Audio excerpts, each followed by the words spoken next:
Todo suyod na rin sa mga vote-rich district ang mga kandidato sa pagkaalkalde ng Maynila. Ang latest sa election serye sa agenda report ni Paulo Barcelon. Live mula sa Pandakan.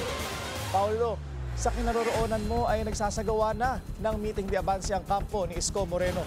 Gaano ba kahalaga ang Pandakan sa mayoral race sa Maynila? Willard, mahalaga itong distrito ng Pandakan sa Manila mayoral race dahil isa ito sa mga distritong hawak ng ruling party na Asenso Manileño. Ngayong hapon, bukod sa meeting de avance nga ng Team Yorme's Choice na pasimula pa lamang sa aking likuran, ay nag-ikot din sa District 6 ang kampo ng dating kaalyado ni Yorme na si incumbent Mayor Hani Lacuna.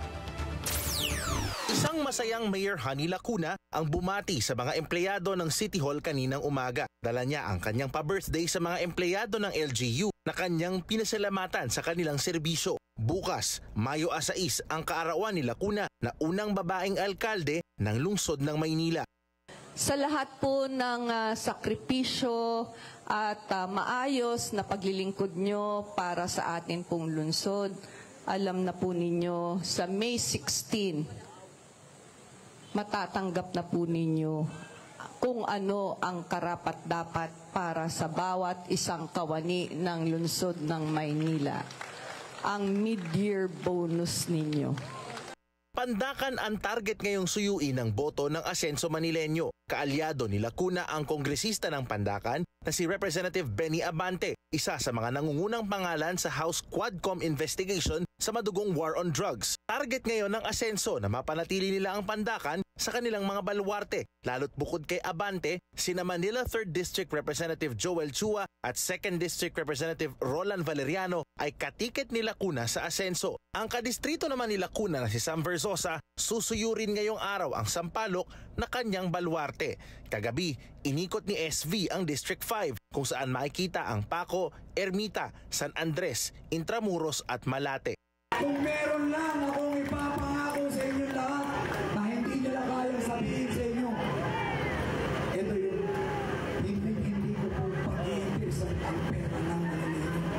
Pandakan din ang simula ng 6 na meeting de avance ng Team Yorme's Choice. Ito rin ang kanilang sinundang estratehiya sa pagsisimula ng local campaign para mapalapit ang kanilang councilors sa mga botante. Target ngayon ng kanilang kampanya na straight na maipanalo ang mga kandidato ng Yorme's Choice na tumatakbo ngayon sa poder ng Aksyon Demokratiko. Willard, sa ngayon ay nagsisimula pa nga lamang ang programa dito sa may tapat ng isang elementary school sa Pandakan at may natanggap tayong impormasyon na posibleng dumaan dito si Alyansa Senatorial Candidate at re-electionist na si Senator Francis Tolentino. Balik sa iyo, Willard. Paulo, may impormasyon ka na ba kung kailan at saan magmi-meeting de avance ang kampo naman ni Mayor Hani Lacuna at ni Sam Versosa?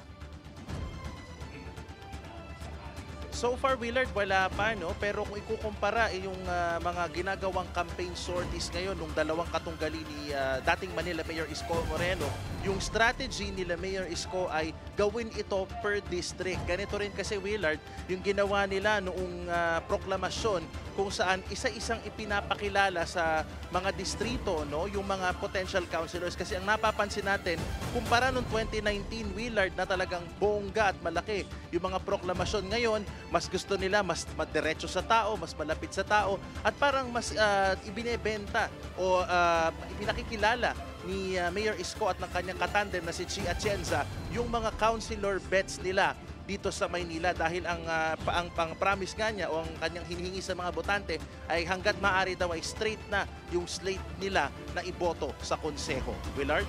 Tapos Paulo, di ba may isa pa silang makakalaban, yung aktor na si Raymond Bagatsing, tama ba? Nakita mo na ba siyang nangangampanya o nag-iikot sa lungsod? So far, Willard, may mga mangilan-gilan na ring mga pag-iikot itong si Raymond Bagatsing.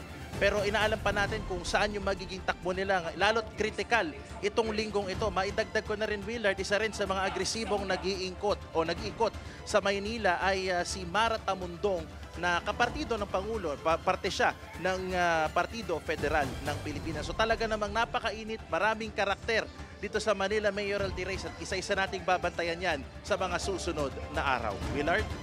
Okay, maraming salamat sa iyo, Paulo Barcelon. Nag-uulat live mula sa Pandacan, Maynila.